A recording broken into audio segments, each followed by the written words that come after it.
Hello and welcome to the Trail and Adventure Motorbike Podcast with me, Clive Barber, and my good mate, Noel Tom. For the days when you can't ride your bike, there's always the Trail and Adventure Motorbike Podcast.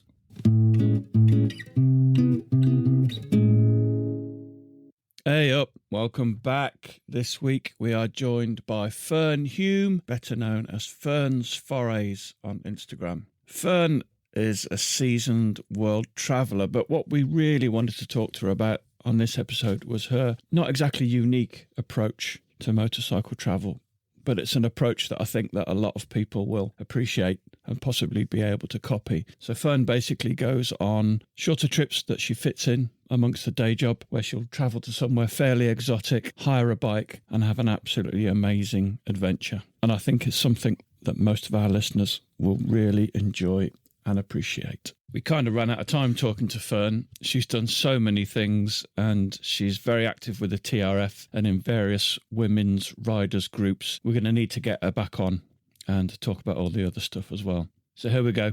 This is part one with Fern Hume. We're very pleased to welcome you to the Trail and Adventure Motorbike Podcast. Tell us who you are, where you're from, and what type of biking you do. How about that for slick? That was good, wasn't it? I just went straight into it then. Oh, you just ruined it. You were doing so well. So my name is Fern. I live in Cambridgeshire in the east of England where it's totally flat. So I live at sea level. The terrain is a lot like the Netherlands. I grew up in Hampshire. I have been on bikes since my mum was pregnant with me. My mum had a trail bike in order to get to work. Dad has, well, we're not sure really, perhaps 20 to 30 motorbikes. So he builds and restores classic bikes, Norton's Triumphs, so Triumph Tridents, Norton Commandos, BSAs, that kind of thing. He builds them, he blows them up, he doesn't, he races them, he does track days, he imports them, he builds all sorts of specials like Rickman, Matisse and kind of thing. I love the way you said we're not sure how many he's got. Does he sell them on or just keep them for himself? Oh, they're always coming and going. That's why we're not sure. I think bikes that are on the road and registered, there's rolling chassis and then there's projects that are in boxes. His garages are in Aladdin's cave. There's a photo of me at the age of sort of 2 or 3 in the garage with a spanner in my hand, covered in grease. He didn't actually teach me much about how to fix motorbikes, but I think I've just learned by osmosis, by just witnessing him spannering and, tinkering around. My mum was taken aside by one of the teachers and said, "Mrs. Hume, your daughter's exhibiting very strange behaviour. She keeps turning all the tricycles upside down and trying to take the wheels off of them." I wasn't allowed to have a motorbike. I'm quite envious of kids who were given little bikes to ride around in field. Mine lived in quite a rural area. So I went off to university in London. I wasn't banned or not allowed to ride motorbikes, but I think they just didn't want me riding bikes because lost friends or seen a lot of accidents within their groups. So it's more for protection. They were both agreed on this. It was both them together. I think so, yeah. Because Mum and Dad had a really serious motorbike accident when I was 5. So they were out on a BMW and they had a blowout. So he was in hospital for quite a long time. I think that big near miss really put the heebie-jeebies amongst them. When I moved back from university, I started hanging out in the garage with Dad again. And he said, a friend's got a bike. Do you want to go and have a look at it? Maybe you could do your CBT. And I said, yeah. We headed over, but this bike was in a hedge. We had to drag it out of a hedge. It was a Suzuki GS 125 and we bought it for 80 quid and we put some petrol in and it started and it went. We got it MOT'd and I did my CBT and I ran that for a while. I then went on to do my direct access and then I bought a Suzuki GN 250. And I think it was only after I blew up my first 2 bikes, Dad said, "You are checking the oil." And I said, do you have to check oil on bikes? Then I bought a Suzuki. There's a bit of a theme here with Suzukis. Yeah, isn't it? I bought a Suzuki GS 500F. In the year of owning that, I did about 40,000 miles on it. I was doing blood running for Serve, going down to London. And during this time, I started going on motorbike forums because I had mechanical problems. I had a chain issue on the M25. And this guy came and picked me up for free off the M25 and took my bike to his garage and sorted it all out. And that's when I discovered the sort of biker code and this thing that total strangers, even if it's a scary man from nowhere, will come and help you out. A little bit before then, Dad had a book on the bookshelf by Ted Simon. that was interesting because as a child, my bedroom walls were covered in maps. I was obsessed with geography. I used to watch things like Michael Palin. I always had a bit of wanderlust. And then after reading Ted Simon, I think at the time, obviously Charlie and Ewan and Long Way Round was on the TV. And at a similar time, a couple of blokes from this bike forum bought GSs, or older GSs, and went off to Norway. And I loved reading their ride report. I then somehow came across a book by Lois Price, Lois on the Loose. She's a great writer, isn't she? Oh, she is fantastic. Absolutely fantastic. I owe my adventurous life to Lois, really. After reading that, I thought, I don't need men to help me, and I don't need a really expensive bike, and you can do this on an absolute shoestring. And she went from, up to Alaska and down to Ushuaia. And yes, she had some very hairy moments, but is she just crazy and an absolute one-off? But then I sort of got Googling and found out about Horizons Unlimited and this whole great big community of adventure riders. And I thought, no, there's other crazy people that are doing this thing. I had a car accident down in Hampshire. I was clipped by a guy doing 90 mile an hour. I was very lucky to walk away from the accident, but it gave me a lower back injury, which I had to rehab from. So when I first started going to the rehab gym, I could only walk for 15 seconds and then I had to sit down on a chair. So that took me a year of rehab. Luckily, I'd just done my CBT. One of the doctors said, you'll never be able to ride a motorbike again. That was like a rocket up my arse. I was like, sod that, I am going to ride a motorbike. And after reading Lois's book, that seed was planted in my brain. So I thought, how am I going to test myself? A great big trip would be feasible because from the accident, I would be getting a compensation payout. I set off by doing very small local rallies and just loading up with some luggage, just testing out the bike and if my body could cope with riding 1 hour, then 3 hours, and then 5 hours. What bike were you on at this stage? That was the GS 500. And once I was sure that I could ride for a whole day, I decided to go into Europe. So I'd never ridden abroad before in my life. I'd only been, I think, to France on a plane before. How old are you at this point? 28. And you were doing all this on your own as well? By myself. No, I don't mean that as a woman on your own. I was thinking more of just travelling on your own because I don't particularly like riding on my own. Noel does. Love it. I'd been on some ride outs, but I was worried about the pace of riding with other people. And I've always just been fiercely independent. And were you camping on these trips? Yeah, just I bought a simple 2-person tent. I had a roll mat from Aldi and a cheap sleeping bag and a little petrol stove. So all the basics. I didn't have the most expensive camping gear. I didn't have the most expensive panniers. I mean, there wasn't a lot on the market back then. So I booked a ferry from Harwich to Esbjerg in Denmark, which still ran at that point, rode across Denmark for a couple of days, and then got the ferry to Hutchels to Kristiansand, like the Sea Cat kind of thing. It was quite funny. When I turned up at Harwich, there was a guy on a GS with his wife and all the tour twat suit and everything. And he sort of like looked down and scoffed at me on my little bike. Then he was moaning at his wife because he didn't learn how to use his GPS, but he'd printed his instructions of how to get from Salisbury to Harwich and then on to Sweden on a inkjet printer and put it in the top of his tank bag, but obviously the condensation had melted it by the time he got.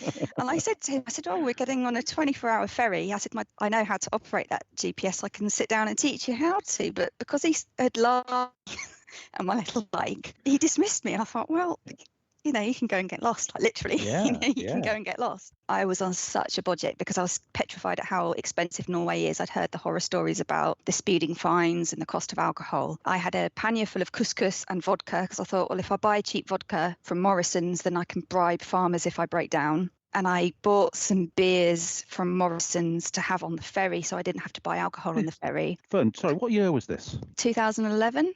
I was doing exactly the same as you, same route, same principles, just the year before. And it's funny, whenever I tell the story, I always sort of get in that I went to Morrison's first and bought the food because I was terrified about the food prices. Yeah. It's so funny. Yeah, same ferry and everything. The thing is, Noel, Fern's doing it slightly differently now. You're still doing the same thing, going to Morrison's first, getting the Uncle Ben's, and your cheap tents, your cheap boots. I got very, very drunk with these two men who were off to race a classic yacht, and they were ordering the most expensive bottle of wine on the menu. And I got absolutely paralytic. But it turns out he was the owner or chair of the Littleman's group. So I didn't need my cheap beer after all. And I sort of learned over time that actually, if I get chatting to people, then it gets you places. It's a fine line. It's a fine line because, you can get yourself into trouble. But it's an option. Yeah, I mean, that trip was a absolute success, and I did it so that I could test out things like, would I be too scared to wild camp? Because I knew that if I tried to wild camp and I was absolutely petrified, then I could just quickly search for a campsite. It's probably a stupid question, Fern, because I guess we know the answer from your subsequent adventures, but did you enjoy it straight away? Did you like everything about it, or were there things that you were unsure about? Everything clicked into place, so I was just buzzing. Even in the pouring rain, when I came down from Norway and the road sort of collapsed behind me and I had to go and knock on some cottage door and say, excuse me, the road has disappeared.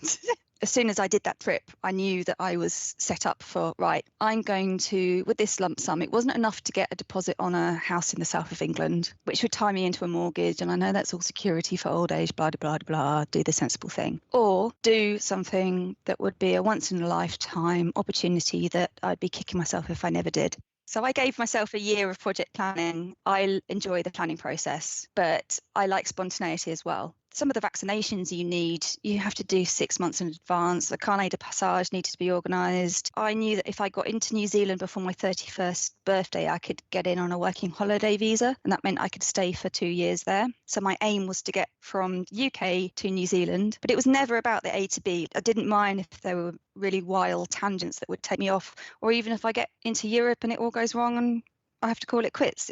So let me just make sure I've understood this correctly. You basically had a 2-year visa to live and to work in New Zealand. Rather than jump on a plane and go there, you decided to ride there. Yeah. That's really cool. I've never thought about it like that, actually. That takes me on to my fourth bike, which again was a Suzuki. And I don't know why I choose Suzukis, because they're not quite as nice as Yamahas and Hondas. I do look lustfully at Yamahas and Hondas, especially Hondas. But at the time, the reason why I chose the DRZ 400, the CRF 250 wasn't out yet. That would have been a really good option. So at the time, the other options I was looking at were an F650 GS, WR 250. I think I was worried it was a bit too buzzy and tall for me. I really didn't want to go any heavier, so I really love triples. So the Tiger would have been great. The F800, again, too heavy because I'm going by myself and I don't have anyone. Can you pick my bike up for me? I would have to do it myself. So the DRZ 400 is a good compromise. It was light enough for me. It could do gnarly, traily bits. And also the carnet de passage cost, because you've got that 500% for Iran, Pakistan and India. If you choose a great big £20,000 GS, you've then got the 500% on top of that. I joined the TRF because I'd never done trail riding in my life. I got an OS map and I rode myself into the Black Fen PT bog in February, and I was sort of axle deep in bog and I just burst into tears going, I can't do this shit. What the hell am I doing? Oh no. And it was only with retrospect that I talked to TRF, the locals around here, and they're like, you did what? You rode into the fen in the winter? We don't ride, because all the potato tractors and all that, they just churn it up into, it's like the Somme. I did a fair bit of trail riding in Yorkshire, so I just had some really cheap throw over Ortlieb panniers, and I went up to Yorkshire because I hadn't put proper luggage racks on. I was coming down the A1 and Yorkshire Constabulary Volvo came past me in lane 2, wound the window down and went, "You're on fire." I was like, I knew that was coming. Thanks. Pulled over and got my remaining bungee and managed to lash them to the back. And then by the time I got to Peterborough to come across, my front panel was coming loose. So it's really, I say to everyone, it's really important to have these shakedown trips. I set off and I got as far as Germany, but 6 weeks before my trip, my top end went. You didn't check the oil? Yeah, I didn't check the oil. You think I really would have learnt by now. I got this local mechanic shop, highly respected, to change the piston. I got as far as Germany and I checked the oil and there was swarf in my oil still. I thought, wow, that's not good. So I spoke to the mechanic and he did the top end work. He said he asked his apprentice or someone to do the oil bit and didn't realise it's oil in frame and didn't flush out the rest of the oil. So he said, if you can get the bike back to me, I'll tack all the engine over for you. I rang Carol Nash breakdown and they said, yeah, it would take 3 weeks to get back to England. I said, well, my Iranian visa starts in a couple of weeks. I've got to go. So my dad had just landed from Hong Kong that morning at 5 a.m. I rang him going, Dad, help me. So he picks up a hire van, drove to Germany, and he got there by midnight and then picked my bike up and had it home. But it was very embarrassing because I'd had a big send-off from the Ace Cafe, like like 2 weeks prior. And everyone said, I was walking down my village, a few days later. Oh, no. They said, aren't you meant to be somewhere? Before I had the engine issue, Ed March was coming back from Malaysia on his C90 and I was riding in the opposite direction. So we had been exchanging lots of information. So I'd been picking his brain about border crossings and currency exchange rates and all the little nitty gritty that you can't always get. It's good to have first-hand accounts. We realised our paths were going to cross at the Nürburgring. So I thought, I can't miss this. Ed's bike was totally foobarred in Austria. So a friend had taken Ed's engine out and taken it to the Honda counter. They lifted the whole engine onto the counter and pointed to which part he needed, but they couldn't get the parts in time. So he continued on to the Nürburgring, just hoping that the engine wouldn't seize. We get to the ring, we buy our little toll tickets, and they look at Ed March in his jeans and DC shoes, and they said, no, you can't go on wearing that. And he explained to them they're Kevlar jeans. And I said, well, you can borrow my boots if you have to, but luckily they let him on. But then they said, your bike isn't fast enough. And he looked at the rules. It said 40 kilometre an hour minimum speed. He said, this C90 will do faster than that. And they said, oh, okay, well, we'll let you on. And Ed wanted me to follow him to try and get footage. Now, motorbikes aren't allowed GoPros, because if they fall onto the track, they could be a danger, whereas in cars, they're allowed because they're, inside the windscreen. So he wanted me to sneakily get my camera out and start filming him. I was too shit scared to get the camera out. I could barely let go of the handlebars. I was like shitting myself. But what we didn't encounter for were the huge, great big climbs. And then you're meant to stick to the right. But on the banking, you can't do that. The safety car came on and escorted him off the ring. So he just waved me on. And then as we got back to the pit area, these two blokes, safety officials, came up and told us that we were never welcome back to the Nürburgring. I blasted on from there into Italy, Turkey, Iran. Iran was absolutely fantastic. Loved Iran. I think everybody says they love Iran. I was very lucky to be one of the last Brits to go in without a guide. I had to wear a hijab, which is called a chador. Chador in Farsi means tent, because it literally looks like a tent. One thing you get as a woman on the road is that when I stop at a truck stop or a little village looking for somewhere to camp, and obviously this is all in international sign language, you do the little symbol for sleep and tent. And I was at a truck stop in Turkmenistan. The women said to me in very sort of broken English, it's not safe for you to camp there. So I was invited into the kitchens to sleep with the women and the children underneath all the pots and pans on their sleep rugs. And I've been invited into so many home environments, which a lot of men are invited in, especially in some of the Muslim countries. The women live in different quarters. If you're a woman by yourself, you get to see that side of life. I think people spot vulnerability to all sorts of degrees, don't they? You notice that, Rory always classically gets great treatment when he's out and about, because I think people just spot that he's a younger person and they want to take him under his wing a little bit. I think even just as motorcyclists, you're spotted as somebody quite vulnerable, aren't you, to start off with? Do you find yourself having to reassure people a lot, especially women riders, that it's not actually as bad as you think it's going to be? Before I set off, quite a few family members in particular and friends were like, oh, you're going to get axe murdered and raped. And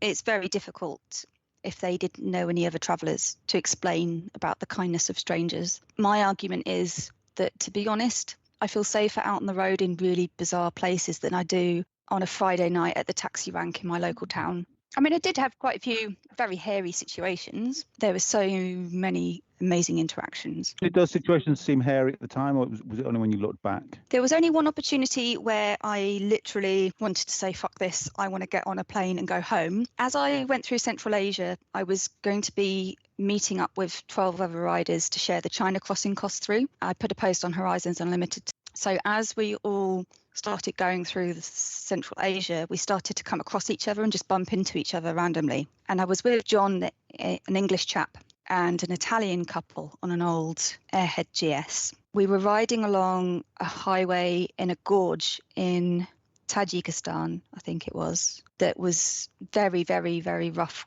gravel. It was on a cliff edge and there was a lot of construction work. The trucks were coming downhill and we were going uphill, but unfortunately we were on the cliff edge and they were on the cliff side, so to speak. One dodgy move and we could fall 200 foot down a cliff. I pulled into this little sort of side bay to let these trucks go down. I had the Adventure Spec Magadans, which are brilliant panniers, but the truck sort of brushed against it and sort of caught it slightly and it tipped me over. I looked down at the brown raging waters below, and I shut my eyes and I just thought, I wonder if the helmet will help my head float because it's made out of polystyrene. God. That was like my last, and I thought, shit, is that my last ever thought? And I shut my eyes and I opened them again, and I realised I'd been knocked over, but my arse, luckily I've got a big arse, and my arse was just resting on the edge of this cliff. My motorbike was just tilting like on a pivot, like a seesaw on the edge of the cliff. And John literally dropped his bike and he ran down, and he sort of, I wear my hair in a plait, and he sort of like grabbed my shoulder and my hair and pulled me off the edge of this cliff. As we were trying to get my bike stood up again, the next truck was coming down, and we realised that they had their full brakes on, but the road was so steep they were just sliding down. Oh God. So we got to the next stop, and I pulled in, and I was trembling and shaking. That was the only moment where I said, fuck it, I want to go home. All the other sort of dodgy encounters were frustrating and scary at the time, but I was so determined that I was going to get out of that pickle. They were mainly man problems or administrative problems. So, Fern, on Instagram, I think your account is Ferns Forays, and I know you do talks about this at the various events, but you have a genius way of going to fairly exotic places and travelling by motorbike. Do you want to tell us a little bit about it and how you do it? It's not exclusive to me. I mean, there are people going out doing this. There have been people doing similar for a very long time. It's not advertised enough as an option to do this, because when I go to the likes of the big festivals or the London Motorcycle Show, it's really inspirational to sit there and see a talk by the adventurers who go off for years or a year at a time and do the dream trip, or to go on a tour to one of these places if you don't have the time to have everything organised for you. But again, those can be quite expensive. After moving back to the UK, I had to get back to reality and get a regular 9 till 5 job, and that meant only 26 days of leave a year. The overland blues set in, but it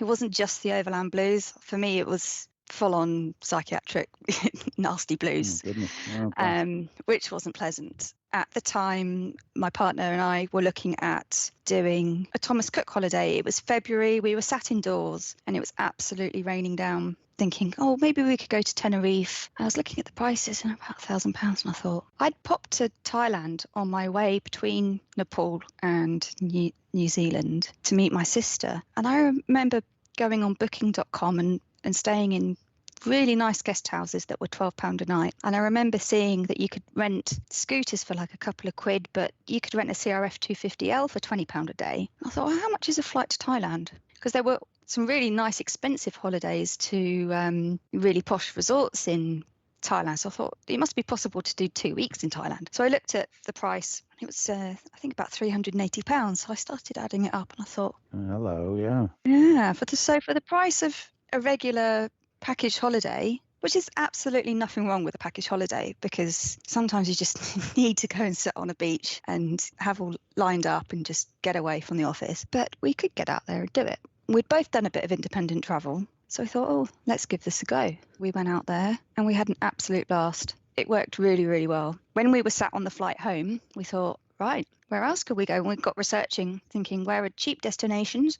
Just with that trip, can I just ask, did you plan it all beforehand, or did you just fly out there and then find somewhere to hire a bike and find your accommodation? Did you do it on the hoof once you were there, or did you plan it? No, so we did a bit of prior research. We started Googling and looking at websites about where are the best places to ride. And we soon found out that the best rentals happened to be in Chiang Mai and the Mae Hong Son Loop, and that the roads in and around Bangkok were very heavily congested. Everything we read, whether it was searching on Facebook groups or forums, so we found the rideasia.net forum, Horizons Unlimited, and various Facebook groups and just websites. We found that you can't do the whole country. It was too optimistic. The Mae Hong Son Loop, you can ride in approximately 6 days if you take your time and you're not hurrying and you're stopping to enjoy markets and that kind of thing. But we thought, well, 6 days isn't going to fill 10 days, so the full 14 days. We then decided to also get the overnight train down to Bangkok and then go to an island destination for 3 days. We hired a scooter there and went snorkeling. But in terms of the Mae Hong Son Loop, it's tarmac, but through the Ride Asia forum, we found that there was a place called Riders Corner, and that the owner or people there had a GPX trails and an off-road map. And we found some really good ride reports. So I thought, we'll tackle those. But as for rentals, we found that there were about three sort of fairly reputable companies that a lot of people who were doing this kind of similar trip would use as CP Bikes, Tony's Big Bikes, and Pop Rental. It was pretty easy to research, but it was definitely worth doing, wasn't it? With all of these, you have to put the legwork in, and some people don't want to do that. This is something I actually enjoy doing. Do you take all your own kit out with you? Riding kit? The first trip was a bit of an experiment. What I anticipated ended up working really well. What I take is a great big 90-litre holdall, preferably one with 2 wheels on it, but doesn't have to be. And if you're going with a long haul or an airline where you can check a bag in, because if you're going short haul, you might think that you could just take carry-on, but you're going to be taking tools and you can't take those into the cabin. So you really want to be checking a bag in. We check in each a great big 90-litre holdall, but you can't carry that on the back of your bike. So when we get to the bike rental, we would leave that giant bag, and inside that giant bag has got maybe a 40 to 60 litre tail bag, the sort of thing that you'd put on your rack when you're touring in Europe or the UK. It doesn't have to be waterproof, it could be a rucksack, which worked out really well in Thailand because we were then going and do the overnight train. Also riding gear, everything but the helmet. So the helmet will come onto the plane with me. And I've never had any issues carrying a helmet on a plane. I always say if it's in a discreet bag, like a cloth bag, and you just hold it under your arm like a handbag, then usually that's no problem. Kit-wise, riding gear. So your riding gear will preferably, if you're going to a hot destination, you want something like, this is why I love the sort of whole layering system that Adventure Spec, that's a plug, has got. So I take a Nox Urbane Pro. I've got a mesh jacket, and then a cheap waterproof over the top, because even like in Morocco, for example, it can get cold up in the mountains or in the evening and get cold. I like trouser and then enduro boots or sort of lighter motorbike boots, if that's your thing. Your regular bike gear is fine. Hot weather gloves. But then Peru, for example, we knew the weather was going to be colder and wetter, so we were fully togged up with our full winter gear. Change of clothes and swim gear, because some places have pools to jump into or the sea. I also take a tank bag and any accessories for the motorbike. So I'll take my GPS unit or my phone mount. You don't need camping gear because you're going to be staying in cheap guest houses. We did think after the Peru trip that it might be worth taking an emergency bivvy, because we did get stuck once and it could have been out on a hill all night. So that's something to potentially bear in mind. In the first, I take quite a substantial first aid kit, not a massive one. It was really interesting to Ollie Moto's podcast about first aid, because I'd love to know more about the intricacies of first aid kits. I take a standard first aid kit, but for more exotic remote destinations, I do add in things like water purification tablets. Not that I've ever needed them, but for example, after living in Nepal, I was told by the British Embassy if there's ever a earthquake and you get stuck, you might not be able to access clean water. I add things like oral rehydration sachets and lots of diarrhea tablets and capsules. You can buy them from pharmacies, but quite often you might be in some tiny mountain or berge where you can't get to them. If you're going to be passing places like Dubai or any sort of particularly Muslim countries, you've got to be really careful if you carry strong meds. So you always need a letter from your doctor to make sure, and you need them in the original prescription boxes. But B, some countries do not allow them at all, and you can go to jail for a really long time. So you need to double check. So always check what the rules are. And a toolkit. In the toolkit is my regular sort of trail riding toolkit. So plenty of bodge,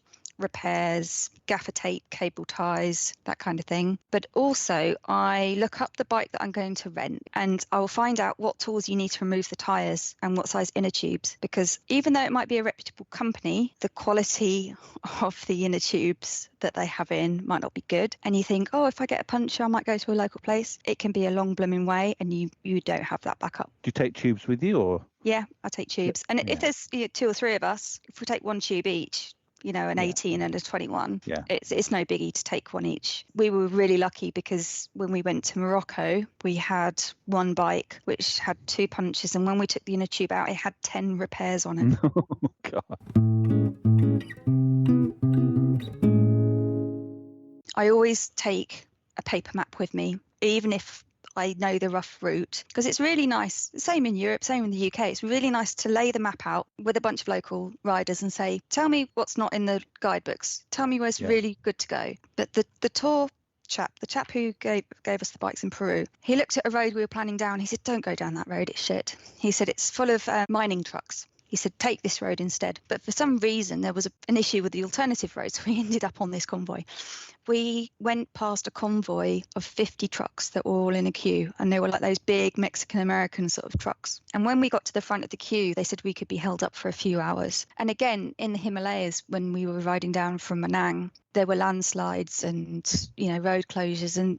But I don't know, you broke your leg and you couldn't get to help. You wouldn't want hypothermia to set in, or you wouldn't be stuck half the night. It might be worth taking. So tell us where some of your favourite destinations have been doing this type of short-term fly-in, fly-out trip. I loved Morocco because Morocco's not far to fly to at all. So you can fly from Morocco from Luton or Stansted. We looked at riding there on our bikes. If I was to ride to Portsmouth or Plymouth, then get the ferry to Spain, then ride across Spain, then get another ferry, in my 2 weeks, I would barely get into northern Morocco, and then it'd be time to go home again. Whereas by flying in, you can be at your desk on a Friday. I don't know what times the flights are, but, hypothetically, you could be at work, go and check in, and then several hours later, you can be in Africa, walking through the souks in Marrakesh. The contrast with, an overland trip, especially if you leave from the UK, is that you very slowly, things get more and more exotic. So you go through Europe, and then you go to Turkey, then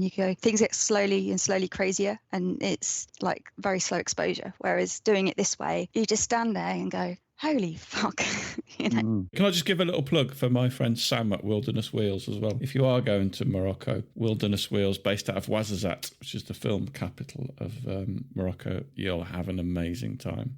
Did you hire a bike in from Marrakesh, or did you go somewhere else first? We started in Marrakesh. We rented 3 XR250s. We went at the end of September, which was way too hot. We were on a bit of a learning curve. And we chose XR250s because they were the cheapest bikes, one of which was from the rental company, but he had to sub 2 in from a less reputable company, and one of which turned out to have the 12 repairs on the inner tube and kept having punctures. I think one had wobbly headset bearings and a couple of issues. So when I land at a destination, give the bikes an MOT, look at the chain of sprockets, look at the wheels, look at the brake pads. But what is bizarre is the 2 blokes I went with, bless them, don't do a lot of spannering on bikes. There's me, the woman, looking at these bikes and doing, and the guy's like thinking, what on earth is going on here? Just to make sure they're safe, because, if I think that tyre is bald and it's not going to get us around our sort of estimated route, then it's best to say so before you leave town, because they can hop on it and go and sort it out.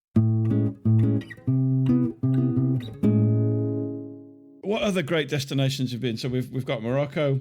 Peru. Peru? Seriously? For 2 weeks? Peru blew our budget slightly. It didn't come in at a grand. It came in at $1.50, because to get there, it really is a struggle in 2 weeks. The issue with booking a 2-week trip is that timing of everything is critical, because you have to pick a destination that fits in with the climate. So you don't want to be going somewhere mega hot.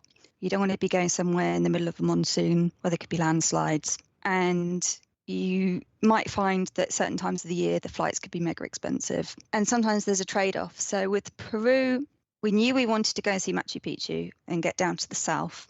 The country is huge. It's like the size of half of Europe. So we knew we would have to pick on a certain area. So we decided on the south.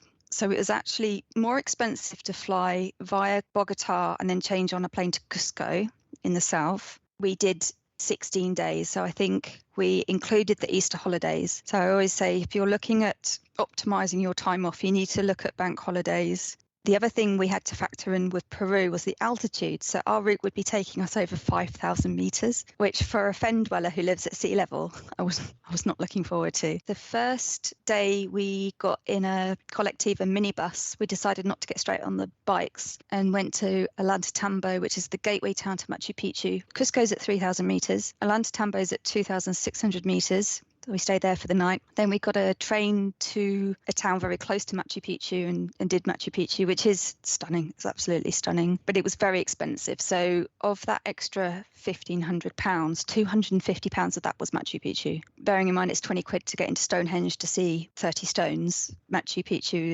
just blows your socks off. Just for clarity, it's not an extra £1,500, an extra £500, wasn't it? Extra £500. That's amazing that you can do that. So presumably you hired bikes again? Yeah, so we hired bikes from Cusco from a guy called Victor, and he seemed to have quite a reputable company.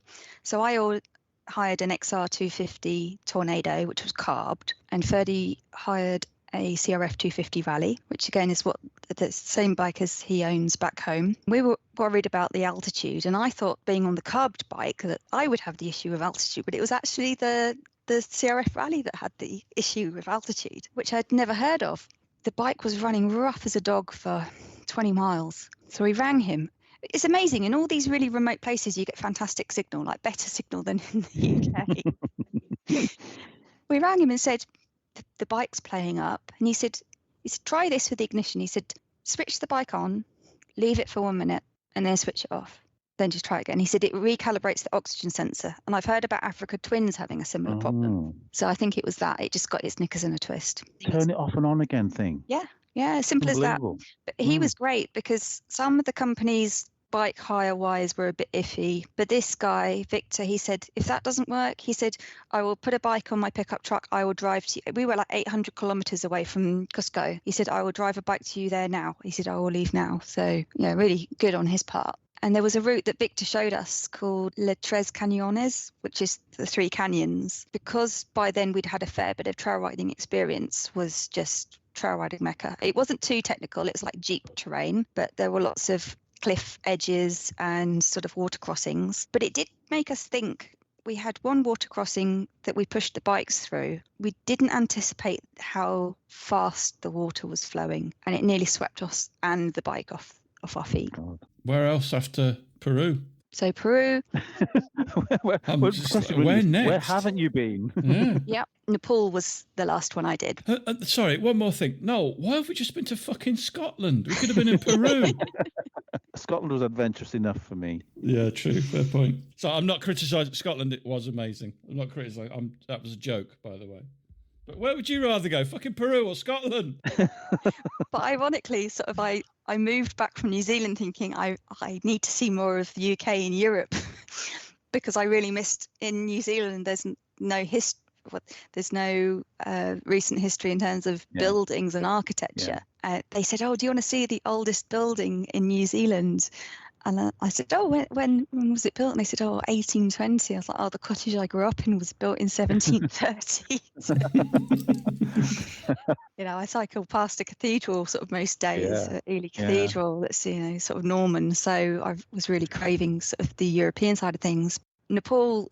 On my overland trip, it was never about necessarily getting all the way. I thought that if something comes across my path and I really like it, I will stop or pause or do something different. I found India really, really hectic. I think I was really stressed on the trip and worn out. I got giardia in Central Asia and I lost 15 kilos. How did you get that? From a bite or from eating something? No, from eating vegetables. So they say not to eat salads, but when you've been eating kebabs, like roadside kebabs, for 2 months, and you see they always serve everything with Russian salad or cucumbers and tomatoes, and the Russian salad is just anything smothered with mayonnaise. You just crave vegetables, so I ate vegetables. It's the water on the veg, isn't it? Yeah. So I got giardia. So by the time I got to India, my stomach was like iron, but I'd lost a lot of weight. But India is visually, I'd like to go back and do the north of India, so Leh and Ladakh, and when things calm down politically up there. But riding through the towns and the busyness, I just found too much. And then as soon as I crossed the border into Nepal, it was like the volume had been dialed down. So you're still getting all the intensity, you're getting the temples, you're getting the culture, you're getting the food, but it's just not so in your face. There's a photo of me in the east of India when I was riding down to Calcutta, where I stopped for a roadside snack, and I just lifted my camera up and there were like 50 men surrounding my bike because I was just a curiosity. But for some reason, I got into Nepal and I absolutely fell in love with the country. I started working for a biker bar just by chance because this English lad was leaving town. He said, "Oh, you know how to serve a beer?" I said, "Yeah." He said, "Well, you covered my shift while I go on my motorbike into India for a couple of weeks." And then I ended up staying 6 months and working for a tour company that rents out bikes. But one of the things I did there was teach people how to ride motorbikes or would do refresher courses. I wanted to desperately go back to see Nepal and see how it was. I was interested to see how it was after the earthquake in 2015. So I went back in 2020. We actually rented bikes this time rather than from a company. We rented bikes from a friend, which in retrospect could have been iffy because if I'd lost a bike over a cliff, there's no insurance on that or anything. I just would have had to pay up front and say, "Sorry, mate, I trust your bike." How does it generally work with insurance for the bike and then medical insurance? Yeah, so medical insurance is the same as a trip to Europe. So you have to get insurance, whether it be with a bank or a bespoke company for travel insurance, but you have to make sure that read every detail of the terms and conditions and make sure that it covers the CC of the bike you're traveling for. And generally it'll say you must be on a proper road, which, even if it's on a gravel track, usually you're on an established road kind of thing. So that's fine. Especially for these kind of trips, I would make sure it covers like flight delay and that kind of thing. Perhaps take out slightly higher coverage on that if you're worried about that kind of thing. In terms of motorbike insurance, some of the companies will say that you're covered for like third-party liability. So if you crashed into a car and damaged that car, you would be covered from a legal perspective. With the motorbike, sometimes they'll have a list of damages. With the company in Peru, they had a very detailed price list. It was like $5 for an indicator, $50 for a tank, a dent, whatever. It's very structured. You have to do a bit of research and sort of read between the lines.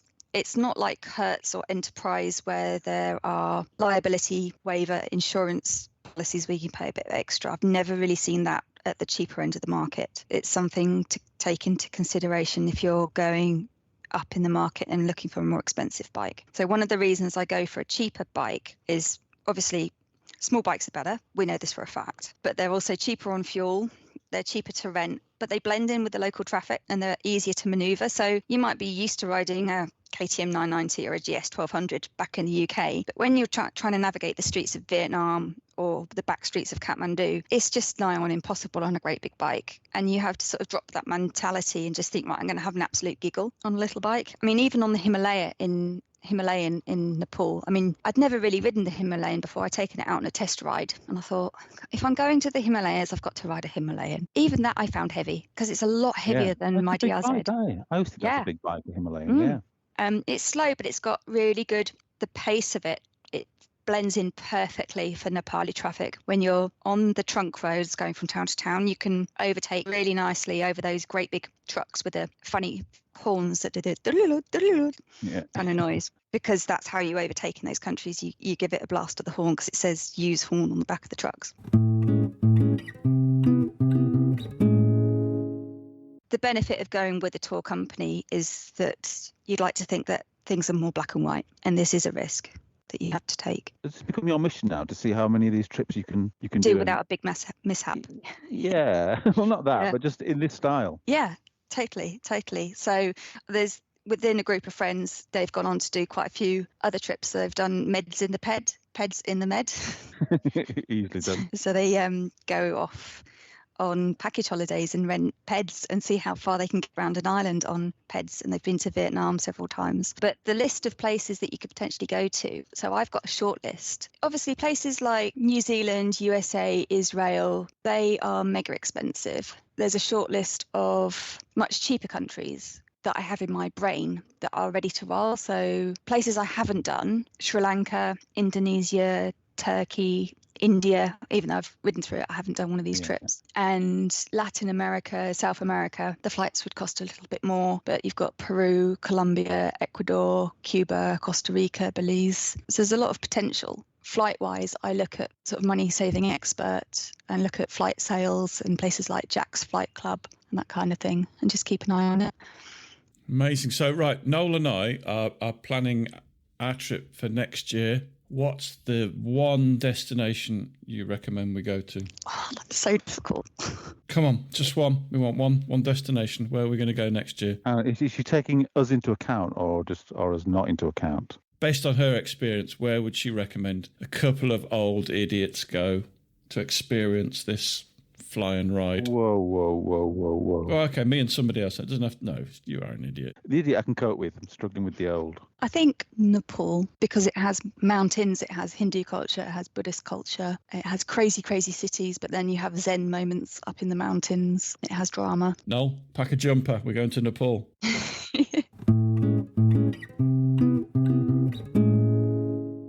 Right. What do you reckon? Where are you going? What are you signing up to do? Let us know. I might come with you. A massive thanks to Fern for doing that. We need to get her back on and talk about all the other things I mentioned at the start of the show. Really inspirational stuff. There's some great ideas there. On a separate issue, I think we're probably going to take a bit of a break from the podcast for a few weeks. We're getting into festival season now. I'm going to be at the ABR this weekend and obviously at the Lightweight Adventurers Festival a few weeks later. So I'm just not sure I'm going to have time with the day job to record and edit much more for a few weeks. But we'll see how we go. If something does come up, I'll get on with it and pump stuff out as we make it. All right, be back in a few weeks. Love ya. See you later. Thanks for listening. We really appreciate your support. Don't forget you can follow us on Facebook and Instagram. And if you really appreciate what we do, you could consider supporting us on Patreon or buy us a coffee. Links are available on our website, which is tampodcast.com, tampodcast.com, where we also have a limited selection of branded stuff. But either way, please keep listening and spreading the word. See you next time.